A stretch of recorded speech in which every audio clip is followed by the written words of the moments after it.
Welcome to Talking Jazz. My guests today are Avis and Lynn Veronneau. They have a group together called Veronneau, and they're based in Washington, D.C., and we get to listen to a taste of the variety of music that they're performing with their groups. And I got to travel over there and meet them, and we got to hang out.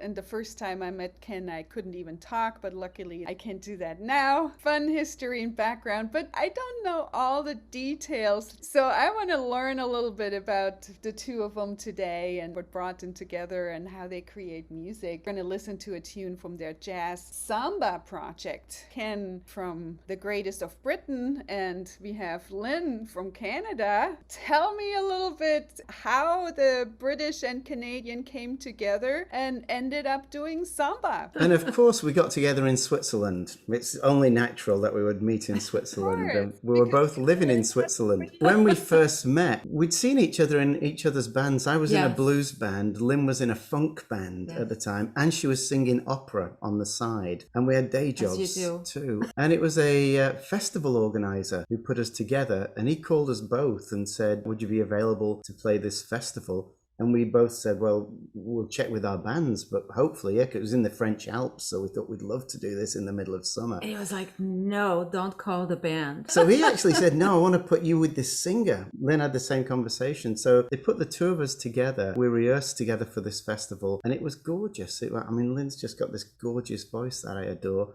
And she's not bad either. We did the festival, which was a rip-roaring success. And after that, I gave her a cassette tape. So this dates it, which was the classic mixtape, but it wasn't full of the romantic songs. Here's a bunch of songs we might want to do if you want to carry on doing this a little bit more. I know there's quite a bit of Ella Fitzgerald and Joe Pass on that. You know, those beautiful albums they did of just guitar and vocals and no bass and no drums, because that's what we were at the time, was just guitar and vocals. Not that I could play like Joe Pass. I really couldn't. Not that I can sing like Ella. You know, it was very captivating because the music was so stripped down. The songs were exposed. You know, it's like they'd been peeling away at the music to expose the music inside. I was totally drawn to it. We kind of took it from there. We didn't try to recreate what we were hearing. We thought, what are the songs that we are responding to that we like? And Ken was writing music. That's where the inspiration came from, but we took it on our own little way, you know, just playing with songs. Worked together as a duet like that for a few years. You know, it's funny, I just had a memory. A Swiss woman who saw us playing at one of those shows we did there said, oh, you sound just like Tuck and Patty. And I went, who are Tuck and Patty? Because I didn't really know a lot of jazz. And I heard it and I thought, oh, that is gorgeous. If we sounded like Tuck and Patty, it's only because we were a guitarist and a vocalist. Jazz samba project. We're going to hear a track called It's Portuguese, Eluxo Só.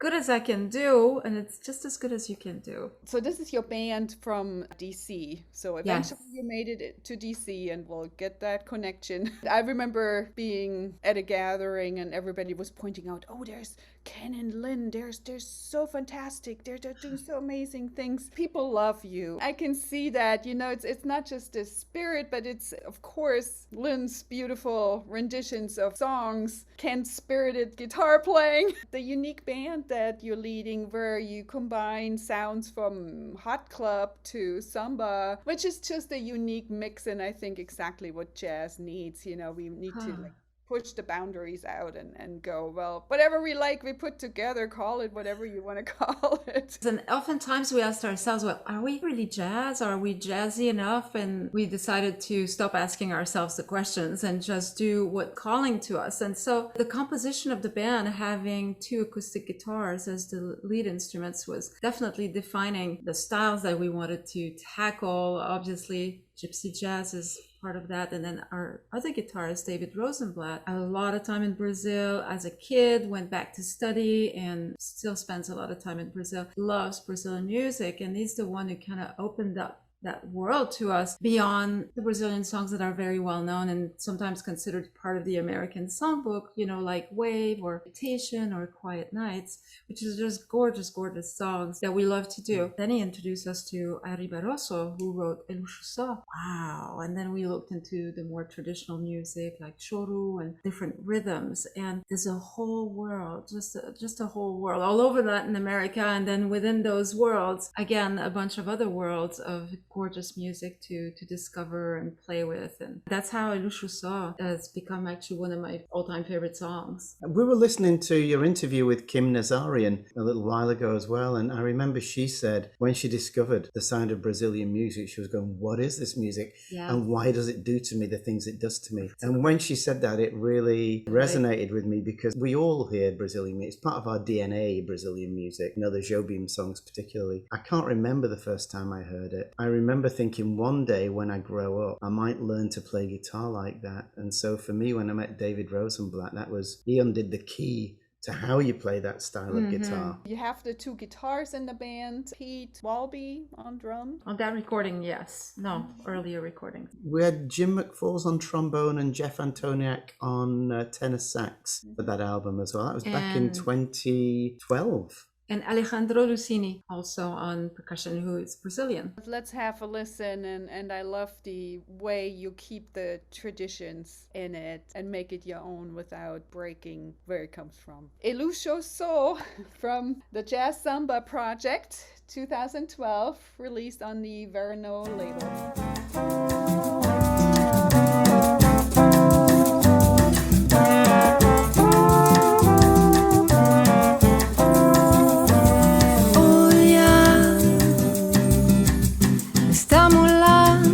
Quando dança Elusive Saw,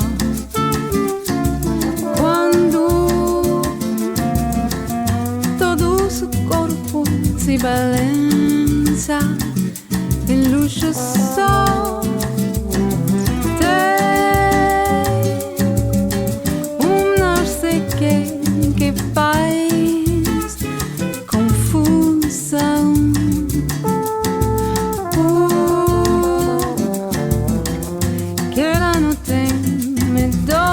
Compaixão da mulata bamba, olha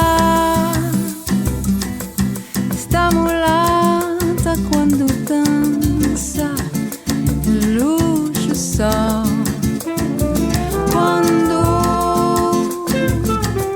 todo o seu corpo se balança Elusive Saw.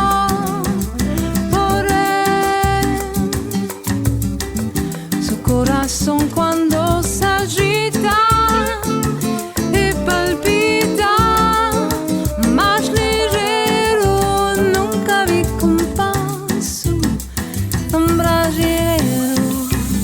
Esta samba cai pra lá, cai pra cá, cai pra lá, cai pra cá, mexe com as cadeiras, mulata, zero quebrando. Me maltrata, ai, ai.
Cai pra cá, mexe com as cadeiras, mulata, zero quebrado me maltrata.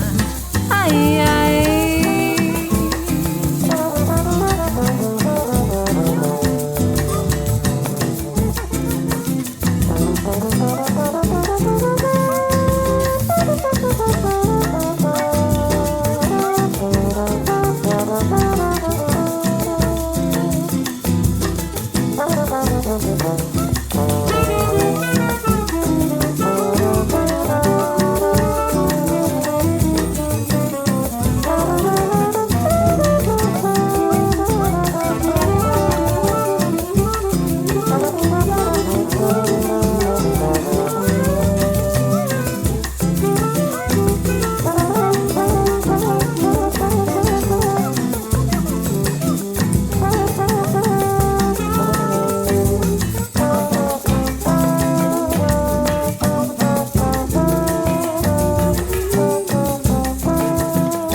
That entire album, the Jazz Samba Project, was inspired by a local DC musician, Charlie Bird, the guitar player. And it's interesting you said that it's our take on Brazilian music, because in a way it was our take on Charlie Bird's take of Brazilian music. Charlie Bird was the first to say, look, I'm not a Brazilian. This was the first bossa nova album to be made outside of Brazil pretty much in 1960. And he had to have two drummers, and he made two different attempts to record an album that sounded Brazilian. And he was really a kind of a classical guitarist and a blues guitarist. So it was a whole new thing for him. And yet that album became one of the most successful jazz albums of all time, you know, with the Charlie Bird Trio and Stan Getz, the opening song on the Jazz Samba album. So we decided it would be the opening song on the Jazz Samba Project, which was not at all a kind of total homage to the Jazz Samba album. We took 3 or 4 songs. They didn't have a vocalist, we did, we're lucky. It's a Jazz Samba album of Charlie Bird, but then we reinterpreted songs in a bossa nova style, as many people do,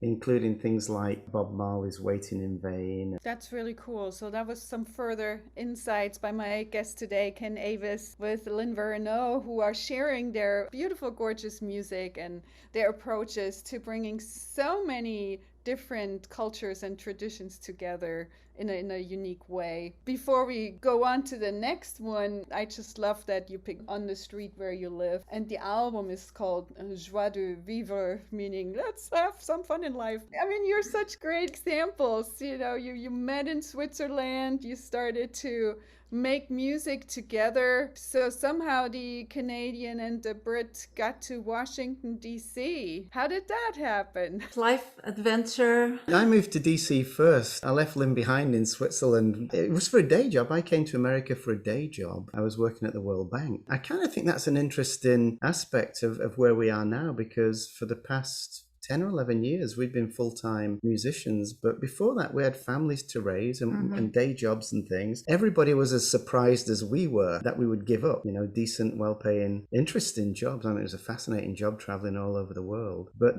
this album that you're about to hear was our first release, and to be honest, we recorded it as a demo album. That was our thinking. It'll help us to get some gigs. It sounded not bad, so we pushed it a little bit, and it went into the US top 10 jazz chart. A crazy egotistical whim. We said, let's do this. We've always wanted to be rock stars, so here's our moment. Let's quit the day jobs. And both Lynn and I did. You know, a lot of different things in our lives kind of made it sensible, or not sensible, but feasible to do that. Yeah, possible. And so that's what we did, and it's been a massive adventure ever since. But we don't come from that background of doing education, music education and things. We were doing different things. I'm kind of happy that it's turned out for us, and some people take us as an example that you can do these things later in life. Yeah. You don't have to start at 16. The Joie de Vivre, the Joy of Living album, was really a declaration. It was like a coming out album. Across the band, we were like, well, what do you want to do? What should we record? And we sort of came as like, hey, this is my favorite song, and I really like this song. Every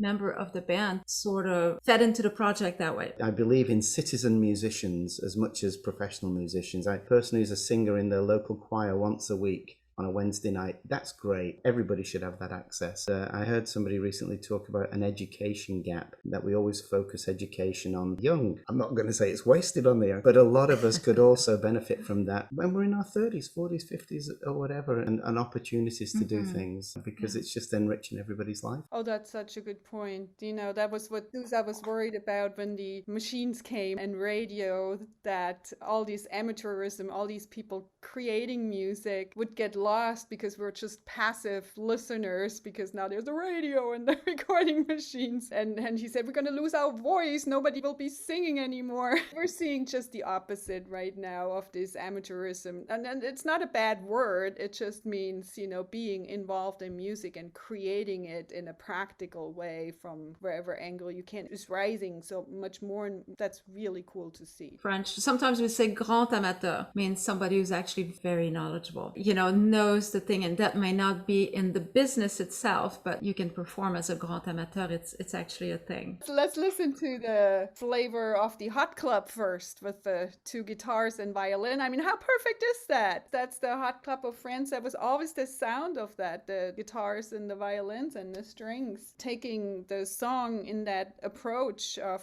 keeping the rhythm and the violin soloing over it. Yeah, let's have a listen. On the Street Where You Live, from the 2011 album, the debut album of Ken Avis and Lynn Veronneau of their Veronneau band. And this features Ken Avis on guitar and Lynn on the vocals, David Rosenblatt on guitar, Jeff Antoniak on tenor sax, Pete Walby on the drums, and Dave Klein on the violin.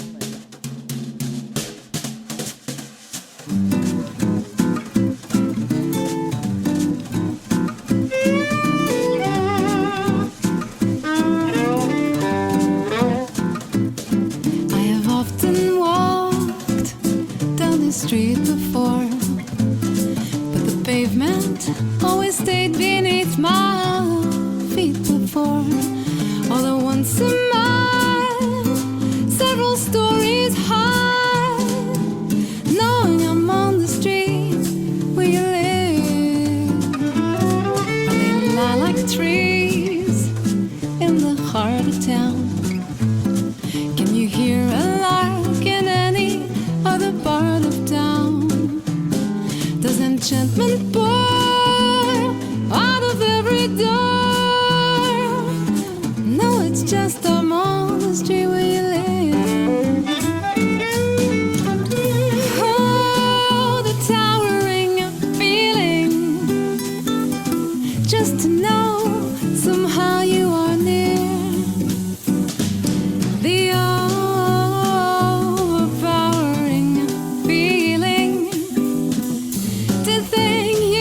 suddenly appear. People stop and stare, but they don't bother me, 'cause there is nowhere else on earth where I would rather be. Let the time go by, I don't care if I can be here on the street where you live.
on the street where you live from the 2011 release Joie de Vivre by my guests Ken Avis and Lynn Veronneau, forming the band Veronneau. That title, right? The band name Veronneau. We were originally the Lynn Veronneau Trio because we thought it sounded more jazzy. And then people were going, well, you're sort of jazzy, but you're sort of... So we shortened it to Veronneau, didn't we? And it's a terrible name for a band because nobody can spell it. Nobody can find our website. They should have called the band Avis. They'd be renting cars. We did a gig. We were stopping and Lynn got out of the van to fill the van up with gas. This was in Vienna. Not the Vienna, this was Vienna, Virginia. David Rosenblatt and I were sitting in the car together. The gig had gone really well. And David said to me, all we have to do, Ken, you and I, is not mess up because everybody loves her voice and they're watching Lynn performing all the time. We just have to not mess up and we're golden. And so we came to the decision we might as well just call the band Veronneau and leave it at that. Wonderful kora of Amadou Kouate. Let me describe the instrument. So the instrument is handmade, belongs to a wonderful player based in Baltimore called Amadou Kouate. And Amadou is the 21st generation kora player, integral instrument of storytelling in the Senegalese culture. And you two met. Yeah, we met at a party. Lynn and I are both mentors for the Strathmore Artist in Residence program, which is, I'm going to promote it. It's a fabulous program. They should exist everywhere, where they choose by audition 6 professional young musicians every year and give them a year-long program of support and education to take the next step in their professional career. Amadou was one of the musicians on that. It's been great to us. We've met so many fabulous young musicians. Yeah.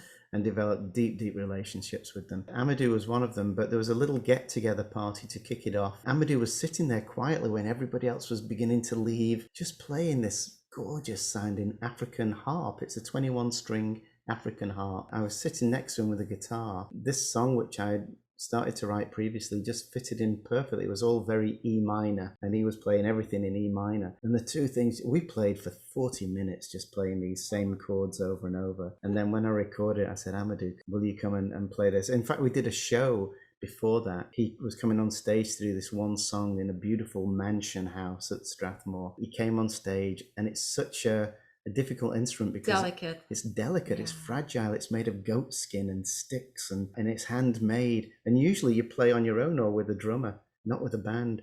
And so it had gone totally out of tune. It sounded awful, just awful. And the poor guy was mortified to have let us down. And at the end of the show, the MC of the show had been speaking to him. She came on stage and said, Amadou would really like to play that song again. He's perfectly in tune now, and he really wants you to hear it. Video on YouTube of that performance, the good one. If anybody looks it up on YouTube, Veronneau, Love and Surrender, the look of relief on Amadou's face. I know, when it's over, it's like, show, oh, thank goodness that works so but it's a magical instrument. Get Ken Avis original, and how much sweeter than having it dedicated to Lynn, and she has to sing it. All right, Love and Surrender, 2018 release, an album that stayed in the world music charts for many weeks on very high levels, and it's the title track of Love and Surrender. So we'll hear Lynn Veronneau on vocals, Ken Avis on guitar, David Rosenblatt on guitar, E2 Dieng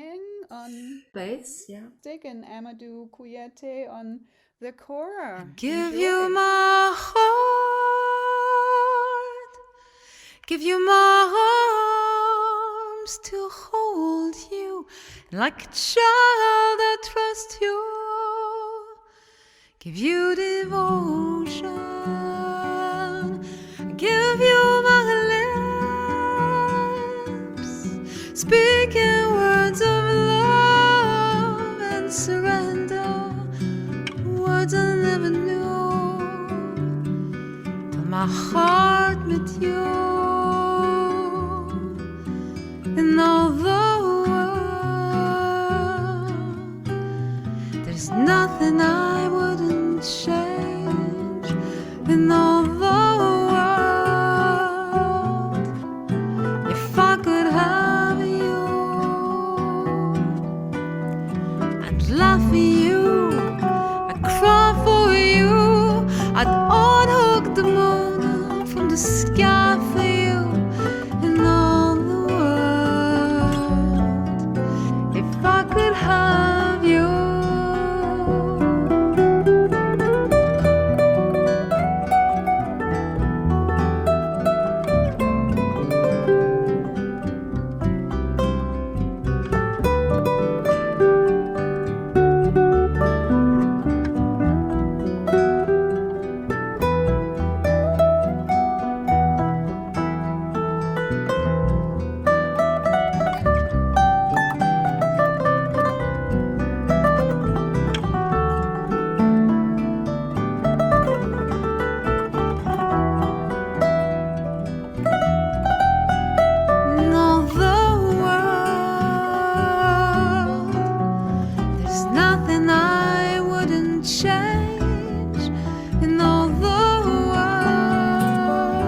to be concealed in all the world. If I could have you, if I could have you, if I could have you, if I could have you, if I could have you. That was Love and Surrender from the 2018 release of my guests today, Ken Avis and Lynn Veronneau. We're having so much fun talking about the music and how they created it, because now we are at the stage you get to share your originals. Growing, we're taking in all these influences. And then next one we're going to listen to, Song of Love. You know, I can hear so many influences. There's a little bit of Stevie Wonder, many layers of other cultures and influences. Tell us a little bit how you put the music together, you know, especially working as a couple and being democratic about it. It's completely a democratic process. It really started with Ken. Yeah, I came up with the chord progressions of all of that one. I thought I was sat at the kitchen table just playing those chords over and over and over again until I beat Lynn into submission on it. I loved it instantly. So occasionally, you know, one of us is doing something in another room and then you can hear across the house, I really like that. You should record that on your phone now before you forget it. That was one of those moments that I really like the chord changes. And then you send it over to David, added The lyrics. it bounces back to me and I'm looking at that song and there's too many words. It's not singable. I find that sometimes instrumentalists, especially fingerstyle, if they're putting words down, they may be one syllable per note, just like as many notes as they would play on the instrument, on the guitar. Unless you want to sing staccato, you can't sing a whole song that way. So I tend to smooth over my phrasing. I like to back phrase. I like to play a lot with the phrasing. So I started editing. I call myself the editor. You make the song singable. But everybody's cool with that. We're very open and respectful. So that's how that song was born. And it's kind of a Chaka Khan, funky attack that when we perform live, we realize how much energy it injects into the room for us on stage. It's a great song to open the show with. People have been sitting there for a while, you've been warming up and they've just been anxious waiting for music to happen, and you come on stage and kind of hit them hard with that energy, and it never fails. I love it. And we've got the percussionist is quite featured in this, Bruno Lucini. Bruno is one of at least three brothers. There's a whole family, but there are three who are very, very active in the DC area. Leo Lucini, a bass player, Alejandro Lucini, who was on our first album, the drummer, and then Bruno Lucini, who's a percussionist, and he's been playing with us 3 or 4 years. He's such a great person, and his style is so different because he's a percussionist. He sees himself as a percussionist more than a drummer, and he goes for wonderful tones, and he's very live on stage, very engaging with the audience. The audiences love Bruno. David Klein on violin again, giving a very special touch on top. So yeah, I think that's a great way to listen to different layers. And with the lyrics, you know, it's very rare that music and lyrics come from the same person, because that's a really hard thing to do. Cole Porter was able to do it, but beyond him, very few. It felt right though, because it is part of the energy of the song. There's a lot going on in the song. You know, we like to joke we do a lot of love songs, but that one is about an unusual kind of love. It's not a real love. It's the best you can do at the moment, so you get attached to it. So I felt that the way that the lyrics are delivered have a little element of drama like that. Yeah, the sentiments are kind of frantic and confused in a way, aren't they? That's exactly. So here's Song of Love from the Love and Surrender album, a 2018 release by my guests today, Ken Avis and Lynn Veronneau, featuring the two of them. And in addition, longtime collaborator David Rosenblatt on guitar, Itu Dieng on bass, Bruno Lucini on percussion. Here we go.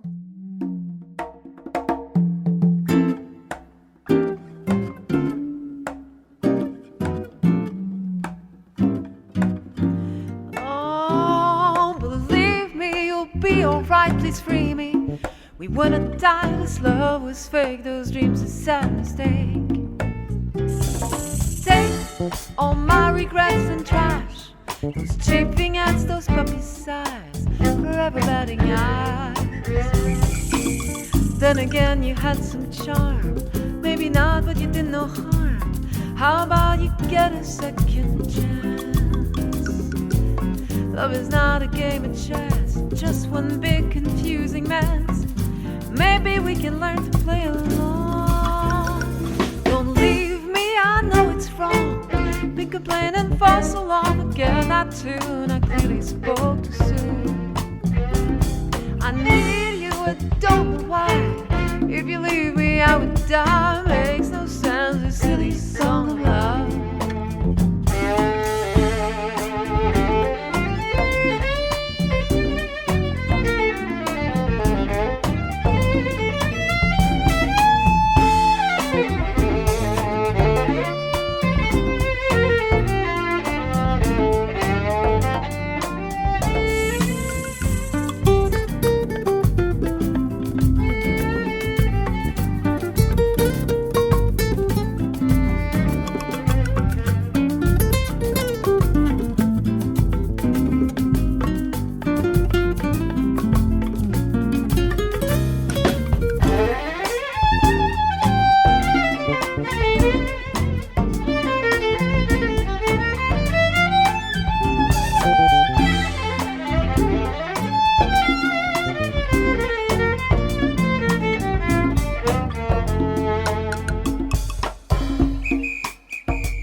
This love was fake, those dreams a sad mistake.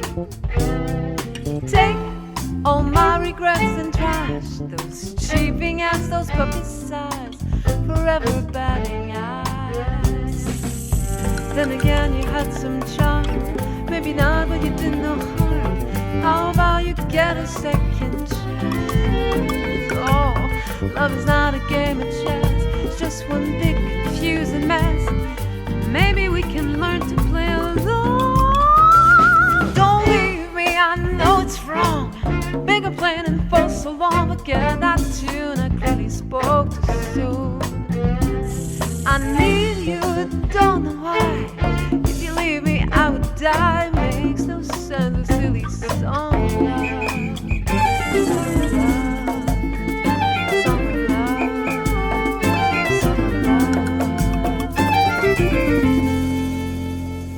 Song of Love from the Love and Surrender album, a 2018 release by my guests today, Ken Avis and Lynn Veronneau. We're going to go up to the most recent album, which is a live album, which is always pretty special because you capture the moment and the excitement. You know, so far your tracks are always very tightly arranged and produced, and they fit in the 4 or 5 minute mark and make radio happy, and always works very well. Playing live, you know, it's a different purpose. Then you want to capture the moment and the interplay. I love what you do on this one. On La Mer, you end up doing this back and forth, and we hear Lynn whistling. That up, or did that just happen to you? No, I always whistled. I learned to whistle as a little kid, not quite 5 years old. And it's a funny story. I remember being fascinated by it. Brother taught me. It was a summer. I remember I asked my brother, you have to teach me how to sing. And he taught me how to whistle, sorry. And it happened, and I was fascinated. And then from then on, I kind of never stopped whistling, to the point that it got me into trouble in kindergarten. They would lock me up in a closet to make me stop whistling. I know, it was horrible. I didn't mind it so much. There was a two-way mirror that I could see in the room, but it was terrible practice nonetheless. It didn't stop me from whistling. I'm the kind of person who walks down the street and whistle. Not so much in COVID though, I don't whistle. So we were in the studio putting our very first album together. As you know, when in a studio there's a lot of downtime, right? You're just standing there, sitting there, waiting for somebody to say, okay, we're gonna do that take again or something like that. And I am just whistling the tune to myself. They recorded it, and after, when we listened back, we thought, oh, that's kind of fun, let's put it in the album, just a little bit of it. Later on, and over the years, it evolved as a bigger segment of our show, to the point that Dave Klein and his violin and I started trading parts and improvise, and kept it going and going and growing. And in fact, at every show, we don't really know what's going to happen. And on that one night at Lubber Run, which is a beautiful amphitheater in Arlington, Virginia, just outside of Washington, D.C., Dave and I were just really inspired. It was just one of those perfect nights, you know, where the cicadas in the background and crowd is with you and everything is going right. And Dave and I started trading what has become now a 9-minute long song, because pourquoi pas? You know, it's really fun to catch that excitement, and then you can hear it. There's, you know, we've been like all through this period, we've been live streaming and doing all that good stuff. It's a two-dimensional activity, you know, when you talk to your computer, being in that amphitheater and having the audience and the cicadas, you know, even Ella Fitzgerald did a cicada song one night. You know, it's three-dimensional and you get that energy, and it's a different kind of music making. Yeah. So Yes. it's so cool that you captured that on that CD, which of course you can argue then why do you put it on a two-dimensional medium? But We almost didn't release it because we thought, my goodness, that is 9 minutes long. Can we chop it down? And it was not possible because we didn't have the tracks to edit it. It's a really special moment between me and Dave. Let's just put it out there. And the flaws of doing a live thing become the best aspects, because I love at the end of this track there's a dog barking as well. And while they're doing this trading, there's a kid in the front row who shouts out Dave Klein's name. She said your name. So you have all these memories of the actual night. all right, let's have a listen to that perfect night. La Mer, Life at Luberon is the album.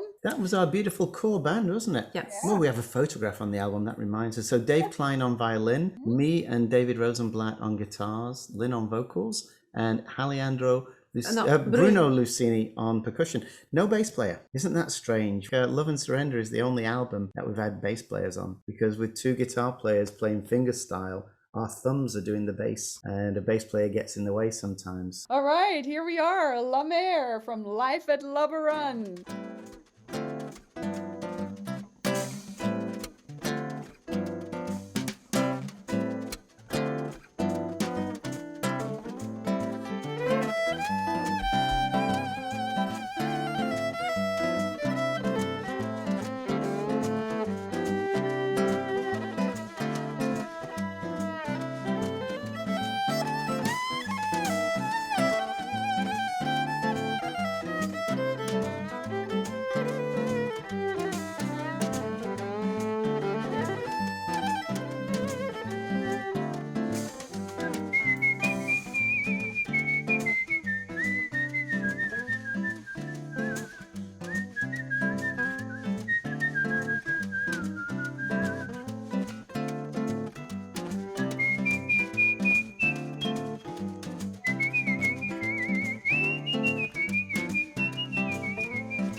Danser long, golfe clair,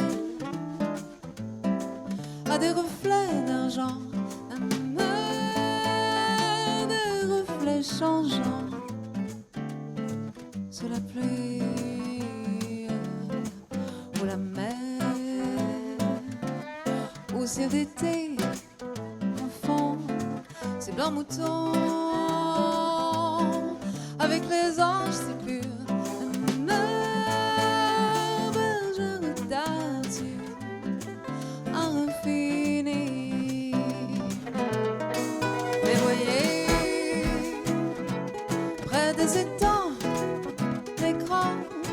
Se mouiller, mais voyez ces oiseaux blancs et laids, mais enrouillés.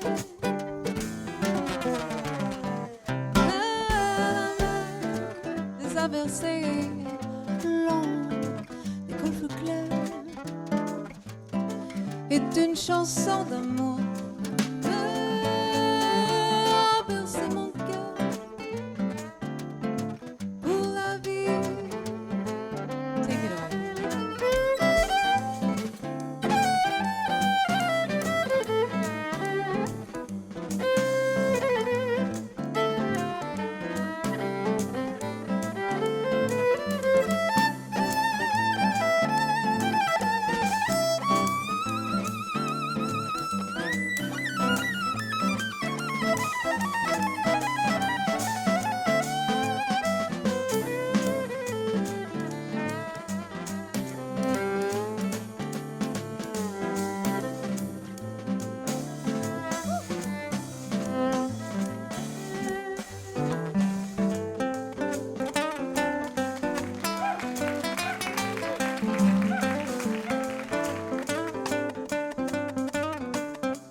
voit danser le long des golfes clairs à des reflets d'argent. La mer, reflets changeants, c'est la pluie. La mer au ciel d'été confond ses blancs moutons avec les anges des purs. La mer bergère d'azur infini. Mais voyez, près des étangs, de grands roseaux mouillés. Mais voyez, ces oiseaux reflets et les maisons rouillées.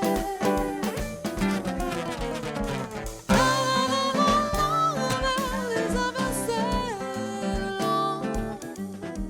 oh, le long des golfes gelés et d'une chanson d'amour. Mon cœur, la vie.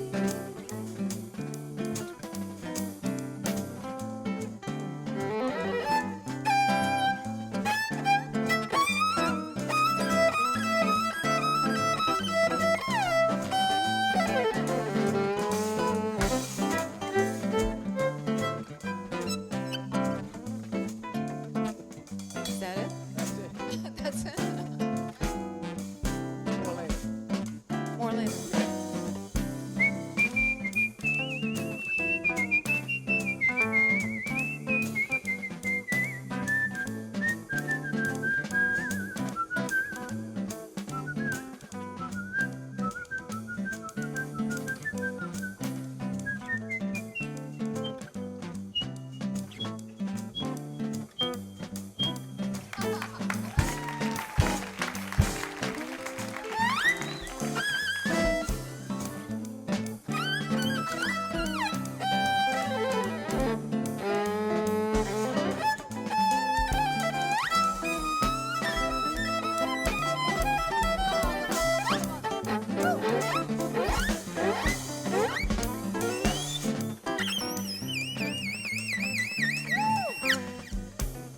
Wow.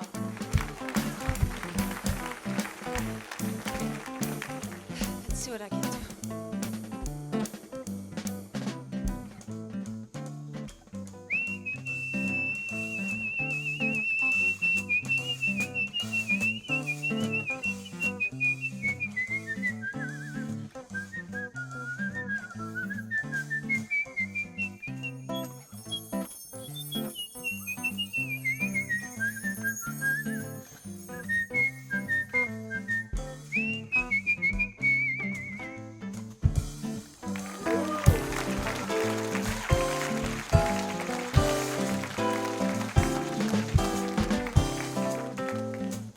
One last one?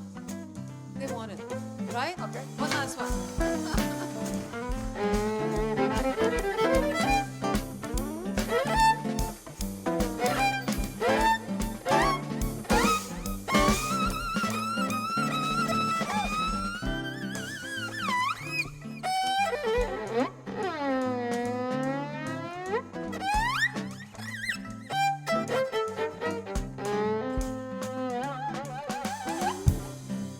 The amazing Dave Lynn.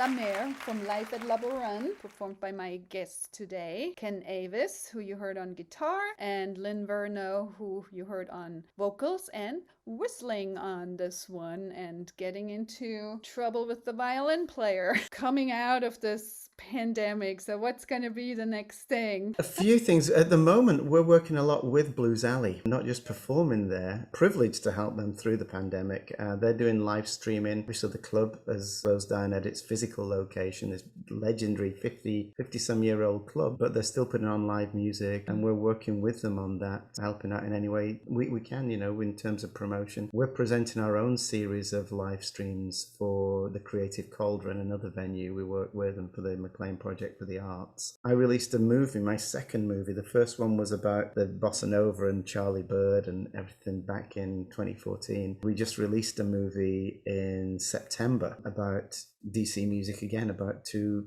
fabulous DC guitar players, Roy Buchanan and Danny Gatton. But it's not like a historical documentary. It's really celebrating the musicians who are around today and who are still playing in bars and clubs today, who were part of that Danny Gatton and Roy Buchanan scene. So again, it's the same thing of supporting local music in this local scene. That's captured hearts because it's recent history. People know that history. They live there. They went to that gig. They've been to that club, and people have really got excited about that. It's very expensive making films, not the making of them, but the purchasing of music royalty rights. You buy them in tiers. So we bought the tiers to sell the DVD and to sell downloads. There's a whole other tier of rights you have to buy to release and show the film publicly. And so we're working on that next year to get this story out to the biggest audience, and a whole third level of rights to be able to stream it as well on Netflix or anything. Public Television's approached us. They're interested in screening it, and they pay for the rights. You've got to be very commercial and business minded about the whole thing, and yet, as you say, have the passion to do it. I guess here comes, the backdrop of coming out of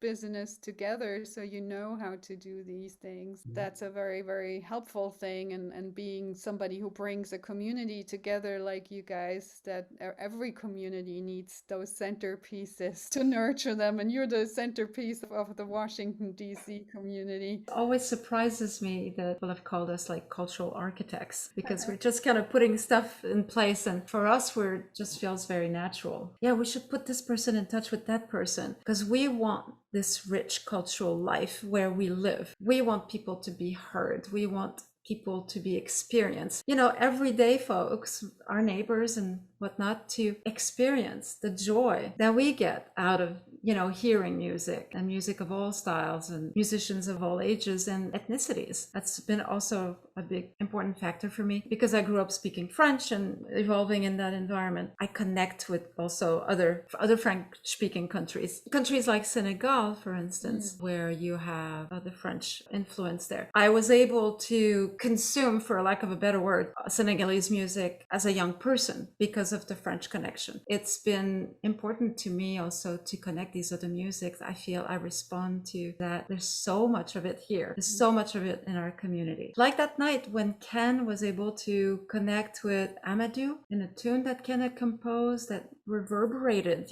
across generations, because that is an ancient music of Western Africa. Those vibrations are real. We have so much more in common. So it's just amazing when you can highlight that and experience it. And that's the story of Shiros as well, isn't it? Your band Shiros as musicians from so many countries, Mexican percussionists. And the idea of advocacy, for the common good, to change the perception. I think that's the big moral to come out, the definition of world music that you gave us there.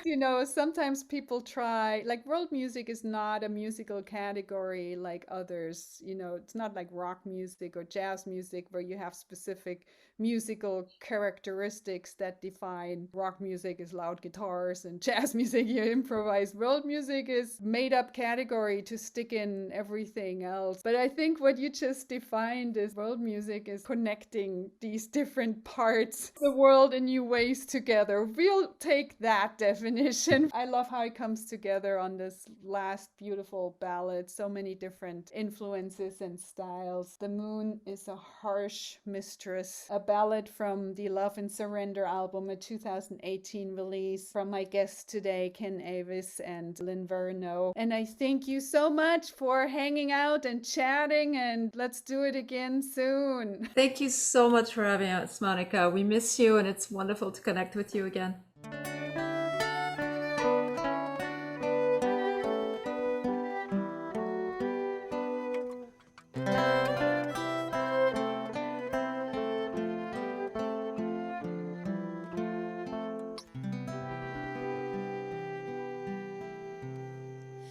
See her how she flies,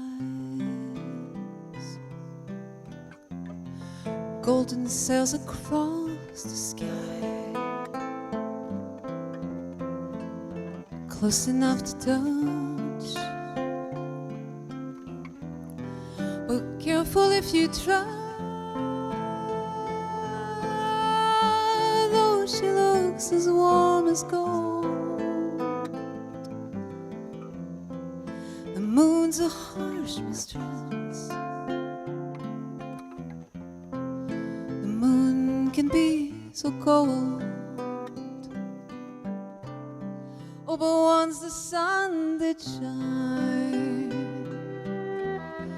oh, and Lord, it felt so fine. The moon, a phantom, rose through the mountains and the pines, and then the darkness fell. The moon's a harsh mistress. It's hard to love her well.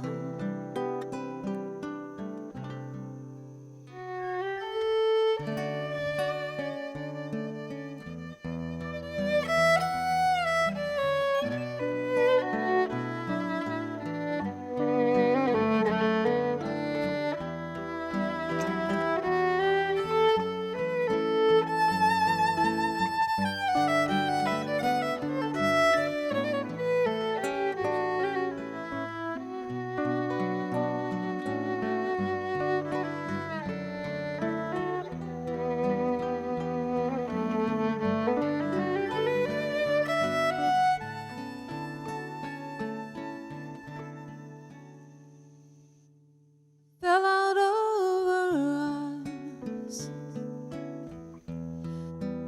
fell out of her heart,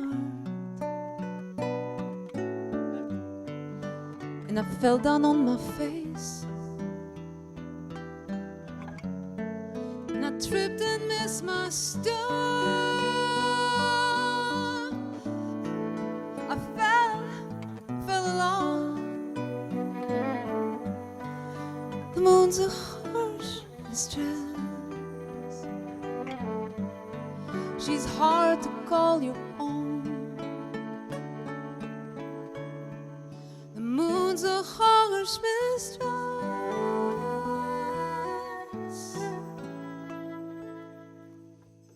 The sky is made of stone.